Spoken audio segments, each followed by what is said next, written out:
Once again, welcome to Beat OET with Lean. ഇന്ന് നമ്മൾ beat ഒഇടിയിലൂടെ ഇംഗ്ലീഷിലെ ആർട്ടിക്കിൾസിനെ കുറിച്ചാണ് ഡിസ്കസ് ചെയ്യുന്നത്. നിങ്ങൾ എല്ലാവരും ഈ വീഡിയോയ്ക്ക് വേണ്ടി വെയിറ്റ് ചെയ്തിരിക്കുകയാണെന്ന് എനിക്കറിയാം. അപ്പോൾ നമുക്ക് സ്റ്റാർട്ട് ചെയ്താലോ? Come on, let us start.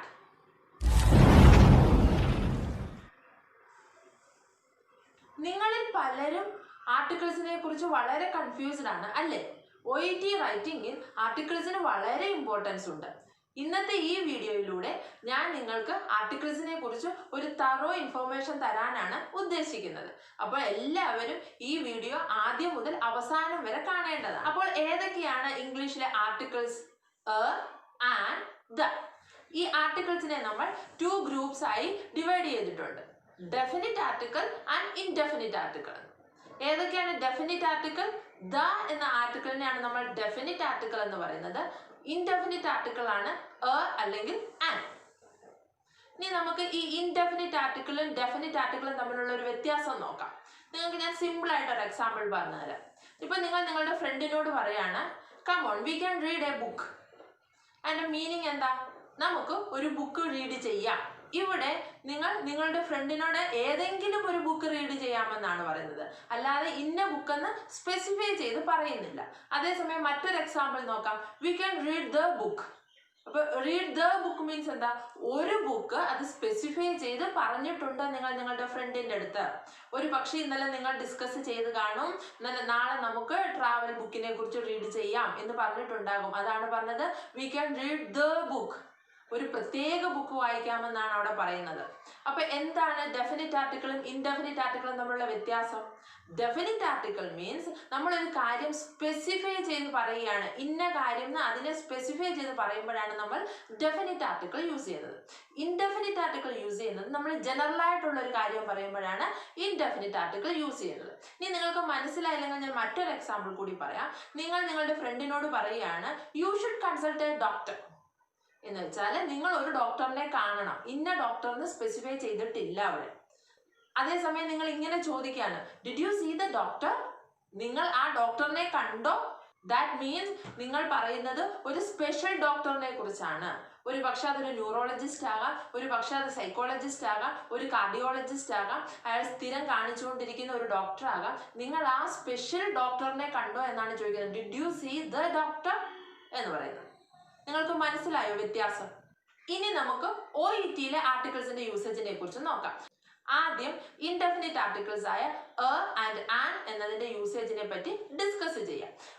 നിങ്ങൾ നേരത്തെ സ്കൂളിലൊക്കെ പഠിച്ചിരിക്കുന്നത് കൺസണന്റ് ലെറ്ററിന്റെ കൂടെയും ആൻ വവൽ ലെറ്ററിന്റെ കൂടെയുമാണ് യൂസ് ചെയ്യുന്നതെന്നാണ് നിങ്ങൾ പഠിച്ചിട്ടുള്ളത് അല്ലേ? എന്ന ആർട്ടിക്കിൾ നമ്മൾ യൂസ് ചെയ്യുന്നത് കൺസണന്റ് സൗണ്ടിന്റെ കൂടെയും ആൻ എന്ന ആർട്ടിക്കിൾ നമ്മൾ യൂസ് ചെയ്യുന്നത് വവൽ സൗണ്ടിന്റെയും കൂടെയാണ്. എക്സാമ്പിൾ, ഇപ്പൊ നിങ്ങൾ പറയുകയാണ് യൂണിഫോം. യൂണിഫോം എന്നുള്ളത് യുവിലാണ് സ്റ്റാർട്ട് ചെയ്യുന്നത്. അതൊരു വവൽ ലെറ്റർ ആണ്. പക്ഷേ നമ്മൾ അത് പ്രൊനൗൺസ് ചെയ്യുമ്പോൾ എങ്ങനെയാ? യൂണിഫോം. യാ സൗണ്ട് ആണ് അവിടെ വരുന്നത്. അതൊരു കൺസണന്റ് സൗണ്ട് ആണ്. സോ നമ്മൾ പറയുന്നത് എ യൂണിഫോം എന്നാണ്. അതുപോലെ തന്നെ എ യൂണിക്കോൺ എന്നാണ്. ഇനി യൂറോപ്യൻ ട്രിപ്പ് എന്ന് നിങ്ങൾ പറയുകയാണ്. നമ്മൾ എങ്ങനെയാണ് യൂറോപ്യൻ ട്രിപ്പ് എന്ന് എഴുതുന്നത്? യു എന്നാണ് നമ്മൾ സ്റ്റാർട്ട് ചെയ്യുന്നത് അല്ലേ? അപ്പൊ ഈ എന്നുള്ളൊരു വവൽ ലെറ്റർ വന്നു എന്ന് പറഞ്ഞാൽ നമുക്ക് ആൻ യൂറോപ്യൻ എന്ന് എഴുതാൻ പറ്റില്ല അവിടെ. യൂറോപ്യൻ എന്ന് പറയുമ്പോൾ അത് യാ സൗണ്ട് ആണ് അവിടെ ഉള്ളത്. അതുകൊണ്ട് തന്നെ നമ്മൾ കോൺസണന്റ് സൗണ്ട് ആയ യൂറോപ്യൻ ട്രിപ്പ് എന്ന് മാത്രമേ അവിടെ യൂസ് ചെയ്തിട്ടുള്ളൂ. അപ്പൊ നമുക്ക് വേറൊരു എക്സാമ്പിൾ നോക്കിയാലോ? MLA. MLA നമ്മൾ എങ്ങനെ എഴുതുന്നത്? MLA. നിങ്ങൾ എം കണ്ടു, അപ്പൊ നിങ്ങൾ വിചാരിക്കും ഓ ഇതൊരു കൺസണന്റ് ലെറ്റർ ആണ്, അപ്പോൾ ഞാൻ MLA എന്ന് യൂസ് ചെയ്യുന്നത് അല്ല. എം എന്ന് പറയുമ്പോൾ നമ്മൾ എ സൗണ്ട് എന്ന് വരുന്നുണ്ട് അവിടെ. അപ്പൊ അതൊരു വവൽ സൗണ്ട് ആണ്. അതുകൊണ്ട് നമ്മൾ ആൻ MLA എന്നാണ് പറയുന്നത്. An MB. ഇനി നമ്മുടെ മെഡിക്കൽ ടേംസിലോട്ട് വന്നാലോ? MRI എന്ന് പറയുമ്പോൾ എം എ സൗണ്ട്, അപ്പോൾ ആൻ MRI. എക്സ്റേ. എക്സ് കണ്ടുകൊണ്ട് നിങ്ങൾ വിചാരിക്കല്ലേ എ എക്സ്റേ എന്ന് എഴുതാമെന്ന്. പകരം എക്സ്റേ എ സൗണ്ട്, അപ്പോൾ ആൻ എക്സ്റേ. ഇത് തമ്മിലുള്ള വ്യത്യാസം നിങ്ങൾക്ക് മനസ്സിലായി കാണുമെന്ന് ഞാൻ വിചാരിക്കുന്നു. അപ്പോൾ ഇത്രമാത്രം നിങ്ങൾ ഓർക്കുക, എന്ന ആർട്ടിക്കിൾ കൺസണന്റ് സൗണ്ടിന്റെ കൂടെയും ആൻ എന്ന ആർട്ടിക്കിൾ വവൽ സൗണ്ടിന്റെ കൂടെയാണ് യൂസ് ചെയ്യുന്നത്. ഇനി അല്ലെങ്കിൽ ആൻ എന്ന് വെച്ചാൽ എന്താണ് മീനിങ്? ഒരു എന്നാണ് അതിന്റെ അർത്ഥം, ഇല്ലേ? ഒരു സിംഗുലർ കാര്യത്തെ സൂചിപ്പിക്കുന്നതിന് വേണ്ടിയാണ് നമ്മൾ ഈ രണ്ട് ആർട്ടിക്കിൾസ് യൂസ് ചെയ്യുന്നത്. ഇനി നിങ്ങൾ അടുത്ത അറിഞ്ഞിരിക്കേണ്ടത് കൗണ്ടബിൾ നൗൺസ് ആൻഡ് അൺകൗണ്ടബിൾ നൗൺസിനെ കുറിച്ചാണ്. കൗണ്ടബിൾ എന്ന് വെച്ചാൽ എന്താണ് അർത്ഥം? നമുക്ക് കൗണ്ട് ചെയ്യാൻ പറ്റുന്നത്, എണ്ണി നോക്കാൻ പറ്റുന്നത്. അൺകൗണ്ടബിൾ എന്ന് വെച്ചാൽ എന്താണ് അതിന്റെ അർത്ഥം? നമുക്ക് കൗണ്ട് ചെയ്യാൻ പറ്റാത്തത്. ഫോർ എക്സാമ്പിൾ, ഇപ്പോൾ പെൻ, പെൻസിൽ, ബുക്ക്, ഫ്ലവർ, ഇത് നിങ്ങൾക്ക് 3 books 4 flowers എന്നൊക്കെ നിങ്ങൾക്ക് പറയാൻ പറ്റും. അതേസമയം വാട്ടർ, ബ്ലഡ്, ഓയിൽ എന്നൊക്കെ ഉള്ളത് നമുക്ക് 1 വാട്ടർ തരൂ, 2 ബ്ലഡ് തരൂ, 3 ഓയിൽ തരൂ നമുക്ക് പറയാൻ പറ്റില്ല.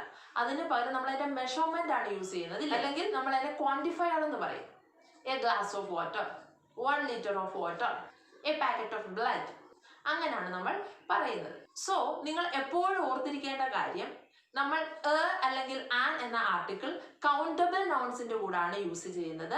അൺകൗണ്ടബിൾ നൗൺസിന്റെ കൂടെ നമ്മൾ ഈ ആർട്ടിക്കിൾസ് യൂസ് ചെയ്യത്തില്ല. ഏതൊക്കെയാണ് OET റൈറ്റിംഗിൽ യൂസ് ചെയ്യുന്ന അൺകൗണ്ടബിൾ നൗൺസ് എന്ന് നമുക്ക് നോക്കാം. Accommodation, advice, assistance, ongoing care, surgery, attention, pain, treatment, information. ഈ നൗൺസിന്റെ ഒന്നും കൂടെ നിങ്ങൾ ഒരിക്കലും an information, an accommodation, she requires an assistance അങ്ങനെയൊന്നും ചേർക്കരുത്. She requires an ongoing care, കൂടുതൽ കുട്ടികൾ ഇവിടെ മിസ്റ്റേക്ക് വരുത്തും. An ongoing care. He underwent a heart surgery, അങ്ങനെയൊന്നും യൂസ് ചെയ്യാൻ പാടില്ല. അതൊക്കെ റോങ് ആയിട്ടുള്ള യൂസേജ് ആണ്. ഈ സർജറിയുടെ കൂടാണെങ്കിൽ ആർട്ടിക്കിൾസ് യൂസ് ചെയ്യില്ല. He underwent heart surgery. He requires accommodation. He requires advice. He requires assistance. ഇതാണ് കറക്റ്റ് യൂസേജ്. അതേസമയം അസസ്മെന്റ്, അറേഞ്ച്മെന്റ് ഇതിനെയൊക്കെ നമ്മൾ കൗണ്ടബിൾ നൗൺസിന്റെ കൂട്ടത്തിലാണ് ഉൾപ്പെടുത്തിയിരിക്കുന്നത്. അതായത് ആൻ അസസ്മെന്റ്, ആൻ അറേഞ്ച്മെന്റ് എന്ന് നമ്മൾക്ക് പറയാം. ഇനിയും നമുക്ക് വളരെ വിശദമായി എവിടെയൊക്കെയാണ് അല്ലെങ്കിൽ ആൻ എന്ന ആർട്ടിക്കിൾസ് യൂസ് ചെയ്യുന്നതെന്ന് നോക്കാം. ഒന്നാമത്തെ യൂസേജ് എന്ന് പറയുന്നത് with symptoms we are using article. Minor symptoms ആയ cough, runny nose, sore throat, headache, fever, ഇവിടെയൊക്കെ നമ്മൾ ആർട്ടിക്കിളായ യൂസ് ചെയ്യും. A cough, a runny nose, a sore throat, a wound, an abrasion. Okay, നിങ്ങൾക്ക് മനസ്സിലായല്ലോ അല്ലേ? അതേസമയം സിംറ്റംസ് ആയ റെഡ്നെസ്, സ്റ്റിഫ്നെസ്, നംനെസ്, പെയിൻ, ഇവിടെ ഒന്നും നമ്മൾ ആർട്ടിക്കിൾസ് യൂസ് ചെയ്യുകയേ ഇല്ല. ഈ സിംറ്റംസ് എല്ലാം നമ്മൾ അൺകൗണ്ടബിൾ ആയിട്ടാണ് കണക്കാക്കുന്നത്. അതുകൊണ്ട് തന്നെ ഇവിടെ നമ്മൾക്ക് ആർട്ടിക്കിൾസ് യൂസ് ചെയ്യാൻ പറ്റില്ല. ഫോർ എക്സാമ്പിൾ, ഇപ്പോൾ എനിക്ക് 1 പെയിൻ ഉണ്ട്, 2 സ്റ്റിഫ്നെസ് ഉണ്ട് എന്നൊന്നും നമുക്ക് പറയാൻ പറ്റില്ല. നിങ്ങൾക്ക് മനസ്സിലാവുന്നുണ്ടല്ലോ ഇല്ലേ? നമുക്ക് വേറൊരു എക്സാമ്പിൾ നോക്കാം. She was febrile with a temperature of 39.6 degrees Celsius and A pulse rate of 102 beats per minute. ഇവിടെ നിങ്ങൾ ശ്രദ്ധിച്ചില്ലേ? ടെമ്പറേച്ചറിന് മുമ്പ് നമ്മൾ എന്ന ആർട്ടിക്കിൾ യൂസ് ചെയ്തു, പൾസിന് മുൻപ് നമ്മൾ എന്ന ആർട്ടിക്കിൾ യൂസ് ചെയ്തു. ഇനി അടുത്ത കാറ്റഗറിയാണ് നമ്മൾ പ്രൊസീജിയേഴ്സ് അല്ലെങ്കിൽ ഇൻവെസ്റ്റിഗേഷൻസിന്റെ കൂടെ ആർട്ടിക്കിൾസ് യൂസ് ചെയ്യും. For example, a blood test, a urine test, an ultrasound, an MRI, an x-ray, അങ്ങനെയൊക്കെ നിങ്ങൾക്ക് ഇൻവെസ്റ്റിഗേഷൻസിന്റെ നെയിമിന്റെ കൂടെ ആർട്ടിക്കിൾസ് യൂസ് ചെയ്യാവുന്നതാണ്. ഇനി മൂന്നാമത്തെ യൂസേജ് എന്ന് പറയുന്നത് ജോബ് ടൈറ്റിൽസിന്റെ കൂടെ നമ്മൾ ആർട്ടിക്കിൾസ് യൂസ് ചെയ്യും. A doctor, a nurse, a physiotherapist, a dietitian, a teacher, a bank manager, ഇവിടെയൊക്കെ നമ്മൾ ആർട്ടിക്കിൾസ് യൂസ് ചെയ്യണം. നാലാമതായി ഒരു സ്പെഷ്യൽ കാറ്റഗറി ഓഫ് തിങ്സിന്റെ കൂടെ നമ്മൾ ആർട്ടിക്കിൾസ് യൂസ് ചെയ്യും.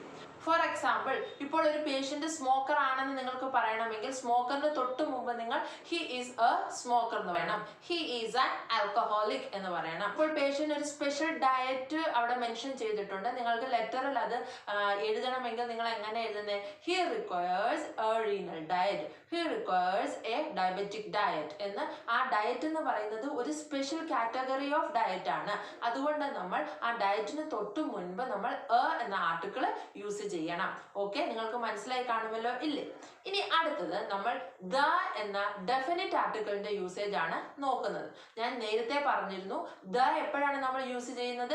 സ്പെസിഫിക് ആയിട്ടുള്ള കാര്യങ്ങൾ പറയുന്നതിനാണ് നമ്മൾ ദ എന്ന് യൂസ് ചെയ്യുന്നത്. For example, he was transferred to the intensive care unit. Intensive care unit എന്ന് പറയുന്നത് ഒരു ഒരു സ്പെസിഫിക് ഏരിയയാണ്, അതുകൊണ്ടാണ് നമ്മൾ അവിടെ ദ എന്ന ആർട്ടിക്കിൾ യൂസ് ചെയ്യുന്നത്. രണ്ടാമത്തെ യൂസേജ് എന്ന് പറയുന്നത് നമ്മൾ ബോഡി പാർട്സിന്റെ കൂടെ എല്ലാം ദ എന്ന ആർട്ടിക്കിൾ യൂസ് ചെയ്യും. For example, he has pain in the left leg, he has itching in the right eye, he has swelling in the left hand. അപ്പോൾ അതാണ് മറ്റൊരു യൂസേജ്. മൂന്നാമതായി നമ്മൾ ആദ്യം മെൻഷൻ ചെയ്ത കാര്യം രണ്ടാമത് റിപ്പീറ്റ് ചെയ്യുമ്പോൾ നമ്മൾ ദ എന്ന ആർട്ടിക്കിൾ യൂസ് ചെയ്യും. For example, patient who was presented with MRSA infection, currently the infection is negative. ഇപ്പൊ നമ്മൾ MRSA ഇൻഫെക്ഷൻ എന്നുള്ളത് ആദ്യം മെൻഷൻ ചെയ്തിരുന്നു, രണ്ടാമത് അതേ ഇൻഫെക്ഷനെ കുറിച്ച് പറയുന്നത് കൊണ്ട് നമ്മൾ ദ ഇൻഫെക്ഷൻ എന്ന് ചേർത്തു. നെക്സ്റ്റ് യൂസേജ് എന്ന് പറയുന്നത് സെയിം എന്ന വേർഡിന് തൊട്ട് മുൻപ് നിങ്ങൾ ദ എന്ന ആർട്ടിക്കിൾ യൂസ് ചെയ്യണം. ഫോർ എക്സാമ്പിൾ, സ്പീക്കിങ്ങിൽ നിങ്ങൾ ഇങ്ങനെ പേഷ്യന്റിനോട് ചോദിക്കുകയാണ്, do you have the same signs and symptoms like before? അപ്പോൾ സെയിം എന്ന വേർഡിന് മുൻപ് നമ്മൾ ദ എന്ന ആർട്ടിക്കിൾ യൂസ് ചെയ്തു. അപ്പോൾ നിങ്ങൾ ഇവിടെ ഓർക്കേണ്ട മറ്റൊരു കാര്യം എന്ന് പറഞ്ഞാൽ സിമിലർ എന്ന വേർഡിന്റെ കൂടെ നിങ്ങൾ ദ എന്ന ആർട്ടിക്കിൾ യൂസ് ചെയ്യരുത്. ഇത് തമ്മിൽ നിങ്ങൾക്ക് തിരിഞ്ഞു പോകാൻ പാടില്ല. സെയിം എന്ന വേർഡിന്റെ തൊട്ട് മുൻപ് നമുക്ക് ദ എന്ന ആർട്ടിക്കിൾ യൂസ് ചെയ്യാം, അതേസമയം സിമിലർ എന്ന വേർഡിന്റെ തൊട്ട് മുൻപ് നിങ്ങൾ ഒരിക്കലും ദ എന്ന ആർട്ടിക്കിൾ യൂസ് ചെയ്യരുത്. ഓക്കെ, ഇനിയും എവിടെയൊക്കെ നമുക്ക് ആർട്ടിക്കിൾസ് യൂസ് ചെയ്യരുതെന്ന് നോക്കാം. സീറോ ആർട്ടിക്കിൾസ് എന്നാണ് നമ്മൾ അതിന് പറയുന്നത്. അത് വളരെ ഇമ്പോർട്ടൻ്റ് ആണ്. ആർട്ടിക്കിൾസ് എവിടെയൊക്കെ യൂസ് ചെയ്യണം എന്ന് അറിയുന്നത് പോലെ തന്നെയാണ് ആർട്ടിക്കിൾസ് എവിടെയൊക്കെ യൂസ് ചെയ്യരുതെന്ന് നിങ്ങൾ മനസ്സിലാക്കി വെക്കേണ്ടത്. ഓക്കെ, ഒന്നാമതായി മേജർ ഇൽനെസ് ആയ Parkinson's disease, hyper tension, cancer, diabetes mellitus അങ്ങനെയുള്ള ക്രോണിക് ഡിസീസിന്റെ ഒന്നും കൂടെ നമ്മൾ ആർട്ടിക്കിൾസ് യൂസ് ചെയ്യാറില്ല. നമ്മൾ ഒരിക്കലും ക്യാൻസർ എന്ന് പറയത്തില്ല, patient who was diagnosed with cancer എന്നേ നമ്മൾ പറയത്തുള്ളൂ. ഇനി രണ്ടാമതായി നമ്മൾ പ്രോനൗൺസിന്റെ കൂടെ ആർട്ടിക്കിൾസ് യൂസ് ചെയ്യാൻ പാടില്ല. He has pain in his left leg എന്ന് നമുക്ക് പറയാം. ഓക്കെ, ആ ഹിസ് അവിടെ ഇല്ലായിരുന്നെങ്കിൽ he has pain in the left leg എന്ന് പറയാം. നിങ്ങൾക്ക് അതിന്റെ വ്യത്യാസം മനസ്സിലായോ? ഹിസ്, ഹെർ എന്നൊക്കെയുള്ള പ്രൊനൗൺസ് വരുമ്പോൾ നമ്മൾ ആർട്ടിക്കിൾസ് യൂസ് ചെയ്യാൻ പാടില്ല. നമ്മൾ ഇൻഡെഫിനിറ്റ് ആർട്ടിക്കിൾസിനെ കുറിച്ച് പറഞ്ഞു. അല്ലെങ്കിൽ ആൻ എന്ന് വെച്ചാൽ എന്താ മീനിങ്? ഒരു എന്നുള്ള മീനിങ് ആണ്. അപ്പോൾ പ്ലൂറൽ ഫോം വരുമ്പോൾ നിങ്ങൾ ഒരിക്കലും അല്ലെങ്കിൽ ആൻ എന്ന് യൂസ് ചെയ്യാൻ പാടില്ല. Four example, he came four multiple investigations എന്നാണെങ്കിൽ നിങ്ങൾ ഒരിക്കലും he came four A multiple investigations എന്ന് എഴുതരുത്. അടുത്തതായി നമ്മൾ തെറാപ്പീസിന്റെ കൂടെ ഒന്നും ആർട്ടിക്കിൾസ് യൂസ് ചെയ്യാൻ പാടില്ല. Physiotherapy, speech therapy, respiratory therapy, ഇതിന്റെ ഒന്നും കൂടെ നമ്മൾ ആർട്ടിക്കിൾസ് യൂസ് ചെയ്യാൻ പാടില്ല. ലാംഗ്വേജസിന്റെ നെയിം മെൻഷൻ ചെയ്യുമ്പോഴും നമ്മൾ ആർട്ടിക്കിൾ യൂസ് ചെയ്യത്തില്ല. അതായത് he is good at English എന്നാണ് നമ്മൾ പറയുന്നത്, അല്ലാതെ he is good at the English എന്ന് നമ്മൾ പറയില്ല. പിന്നെ എവിടെയാണ് ഇപ്പോൾ നമ്മൾ ഒരു ഗെയിമിനെ കുറിച്ച് പറയുകയാണ്, അപ്പോൾ നമ്മൾ ആർട്ടിക്കിൾസ് യൂസ് ചെയ്യില്ല. Example, I like to play cricket, I like to play basketball എന്നേ പറയത്തുള്ളൂ, അല്ലാതെ I like to play a cricket എന്നോ I like to play the cricket എന്നോ നമ്മൾ യൂസ് ചെയ്യാറില്ല. നിങ്ങൾക്ക് മനസ്സിലായി കാണുമല്ലോ, ഇല്ലേ? ഇനി നമുക്ക് ആർട്ടിക്കിൾസിന്റെ പ്രൊനൗൺസിയേഷനെ കുറിച്ച് നോക്കാം. ഇപ്പോൾ നിങ്ങൾ എ ലെറ്റർ എന്നല്ല പറയുന്നത്, അതിന് പകരം A letter, A pen, A pencil, എന്നാണ് അതിന്റെ പ്രൊനൗൺസിയേഷൻ. ആൻ എന്ന് പറയില്ല, അതിന് പകരം ആൻ എന്ന് നിങ്ങൾ യൂസ് ചെയ്യണം. ദ എന്നുള്ള ആർട്ടിക്കിൾ നമുക്ക് രണ്ട് രീതിയിൽ പ്രൊനൗൺസ് ചെയ്യാം. ദാന്നും പ്രൊനൗൺസ് ചെയ്യാം, ദീന്നും പ്രൊനൗൺസ് ചെയ്യാം. അവിടെ എന്താണ് വ്യത്യാസം? ഒരു വവൽ സൗണ്ടിന്റെ കൂടെ ആണ് THE വരുന്നതെങ്കിൽ നമ്മൾ ദീന്ന് യൂസ് ചെയ്യും. അതേസമയം ഒരു കോൺസണന്റ് സൗണ്ടിന്റെ കൂടാണ് THE വരുന്നതെങ്കിൽ നമ്മൾ ദാന്ന് യൂസ് ചെയ്യും. For example, the doctor, the hospital, അതേസമയം ദി എഡ്യൂക്കേഷൻ, ദി അപ്പോയിന്റ്മെന്റ്, അങ്ങനെയൊക്കെയാണ് നമ്മൾ പറയുന്നത്. പ്രൊനൗൺസിയേഷൻ ഒക്കെ നിങ്ങൾക്ക് ഉറപ്പായിട്ട് സ്പീക്കിങ്ങിൽ ഉപകാരപ്പെടും. സോ ഇന്ന് നമ്മൾ വളരെ വിശദമായ ആർട്ടിക്കിൾസിനെ കുറിച്ച് ഡിസ്കസ് ചെയ്തിട്ടുണ്ട്. നിങ്ങളുടെ എല്ലാ ഡൗട്ട്സും മാറിയെന്നാണ് ഞാൻ വിചാരിക്കുന്നത്. എന്തെങ്കിലും ഡൗട്ട്സ് ഉണ്ടെങ്കിൽ നിങ്ങൾക്ക് കമന്റ് ബോക്സിൽ ചോദിക്കാവുന്നതാണ്. ഇന്നത്തെ എൻ്റെ വീഡിയോ നിങ്ങൾക്ക് ഇഷ്ടപ്പെട്ടെങ്കിൽ സബ്സ്ക്രൈബ് ചെയ്യുക, ലൈക്ക് ചെയ്യുക, താഴെ കാണുന്ന ബെല്ലൈക്കൺ കൂടി നിങ്ങൾ ക്ലിക്ക് ചെയ്യേണ്ടതാണ്. എന്നെങ്കിൽ മാത്രമേ എൻ്റെ വീഡിയോസിന്റെ നോട്ടിഫിക്കേഷൻ നിങ്ങൾക്ക് കിട്ടുകയുള്ളൂ. മറ്റൊരു വീഡിയോയുമായി നമുക്ക് വീണ്ടും കാണാം. അതുവരെ ബൈ ബൈ.